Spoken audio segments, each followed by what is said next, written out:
It seems King Charles has just ignites fury. Wonder why? So let's see this. Something's brewing in Britain. A quiet but intense anger is starting to spill out onto the roads, in towns, and communities everywhere.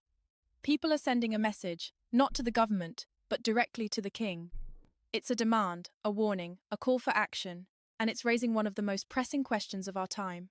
Will King Charles finally intervene, or will he ignore the people who need him the most? I think King Charles should intervene. Listen, during COVID, my king went out to see how many people don't have access to food, education. He checks house by house where people are most likely the most during COVID lockdown. And guess what? The king never forgets about the people. My king in Malaysia never forgets us. They never did. So hopefully King Charles would do the same. And most importantly, sack Keir Starmer. Now, let's get into it.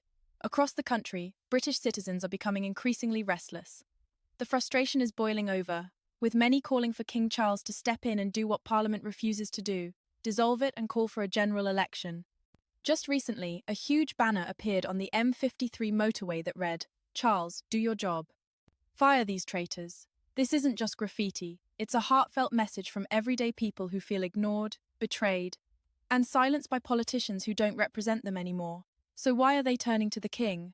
For generations, the monarchy has been viewed as a safety net when politicians become disconnected from the public. Technically, the king still has reserve powers, including the ability to dissolve parliament. Same goes for any nation who still has a monarch, like for example Malaysia, Thailand. What country else has monarchs? Oh yeah, Japan. The politicians say the prime minister or anything cannot do anything about it. They're too corrupt, they're too weak. Then the best place you go is the king. The king is their only option. So hopefully King Charles calls for a general election, sack those traitors. Such a move could lead to a constitutional crisis, but many believe that crisis is already here, not because of the king, but because of the government's actions. Labour's management of critical issues has left many Britons feeling abandoned in their own country. Whether it's about uncontrolled immigration, the rising cost of living, or the sense that British identity is under threat, more people feel like their voices are being ignored. They look at Parliament and see politicians more focused on global interests than on the people who elected them. And so, they're asking, where is King Charles? Why is he silent? Why isn't he stepping in to defend the nation? If he can't or won't act when the people are calling for his leadership, then what's the point of having a monarchy? This frustration runs deep. Many believe the king is too concerned with being a modern monarch to do what a monarch is meant to do, protect the nation in tough times. Instead of standing firm, Charles is perceived as surrendering to political correctness and global pressures, while his own citizens plead for him to dissolve a parliament they've lost faith in. This brings us to the core issue. This is a disgrace. I mean, if King Charles doesn't do anything, the whole people of the UK, they'll go in open revolt, similar with the French Revolution, which I hope King Charles knows how that ended up. Parliament be dissolved. Should the king take the bold step of forcing a general election? Detractors might say that doing so would be breaking with tradition. They'll warn of instability and chaos. But let's think about it. Is Britain not already in chaos? Is the system not already broken? Correct. If Parliament isn't serving the people, isn't it the Crown's responsibility to restore order by giving power back to the public? If Charles took action now, many believe the public would rally behind him. Yes, it would shake things up in Westminster.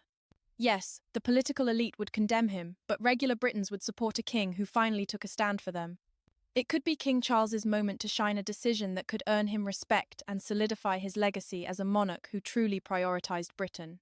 Or it could be the moment he's remembered as weak, spineless, and irrelevant, the king who refused to act when his people cried for help. So here's the takeaway. Britain is at a tipping point. The people want a general election, and the king has the power to make that happen. Most people in the UK always say, God save the king. And hopefully, King Charles, nobody wants another tyrannic rule. And I'm 100% certain King Charles doesn't want another French Revolution happening in his doorstep. Because we all seen what happened in the French Revolution, right? Not only that, the Qing dynasty, when they got abolished in 1912. Because if Charles keeps doing nothing, if he continues to ignore the people's cries, then his reign will be marked by weakness and betrayal, something that Britain will not forget. In other news, Shadow Secretary Chris Philp has sharply criticised Labour, accusing them of creating a national crisis. Speaking with Stephen Dixon and Ellie Costello, Mr. Philp said Labour's policies have jeopardised the safety of women and girls across Britain. He remarked that Prime Minister Keir Starmer must lie awake at night, regretting his decision to cancel the Rwanda plan. Mr. Philp's counterpart, Yvette Cooper, is set to unveil several reforms to the asylum system as MPs return to Westminster after the summer break. But he made it clear he's not impressed with the proposals, believing they're a last-ditch effort to cover up an increasingly desperate situation.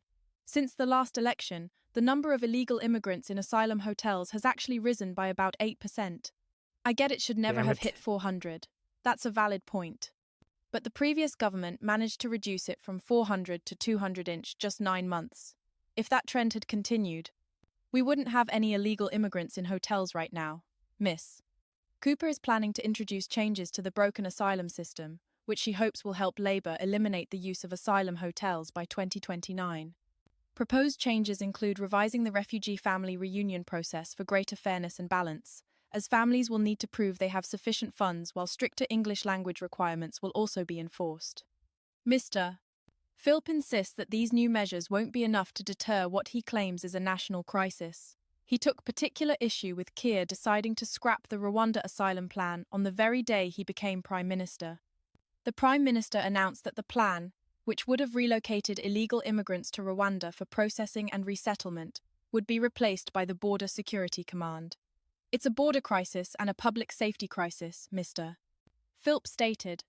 We've seen hundreds of these illegal immigrants in hotels charged with serious crimes, including sexual assaults against women and girls as young as 8. One man recently convicted for assaulting a 15-year-old girl even argued in court that he didn't understand it was wrong because of his culture coming from Afghanistan, which is utterly disgraceful. It highlights how this border security crisis also puts women and girls at risk. Enough is enough. This has to change. But this government seems too weak to do what's necessary. What needs to happen is a total removal of everyone who crosses the English Channel by small boat. And they refuse, sadly. Okay, hopefully King Charles can learn. Look, I think King Charles will have to call for a general election, okay? He had to dissolve the parliament, because if this keeps up, which I'm 100% certain it's still ongoing by the time this uploads, there are protests everywhere. Keir Starmer knows that he can't hide his head in the sands forever. No, that's not gonna work. And sooner or later, if the general election does happen, which I hope, the first thing I hope is that the 16-year-old kid that got arrested will be released. Also, during the election, if you want to vote Keir Starmer out of office, go for it. And find a better prime minister. I think I heard Nigel Farage plan to deport illegal immigrants out of the country. I don't know if Nigel Farage could be the next prime minister, so let's hope, cross our fingers, that the king takes action.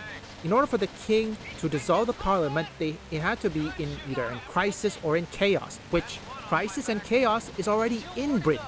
So it will be a matter of time before Parliament is dissolved and the general election started. To all my viewers from the UK and the people of the UK, thank you. Congratulations, you stood up against tyranny. I know it's difficult, you did it. Keep up the pressure. Hopefully King Charles can see this. And I hope this video can reach him. You need to spread more awareness. Woo-hoo! Hey, that was some nice flying there, buddy. Tom, you gotta meet this guy. Just let me land first, Joe. Plenty of time for introductions later. Besides, things are heating up across the channel. I think we're gonna be up in the air together again, real soon. Leave a like and subscribe if you want gaming news, gaming theories, or you just want to see me play games. Visit my first, third, and fourth channel up here or link in the description.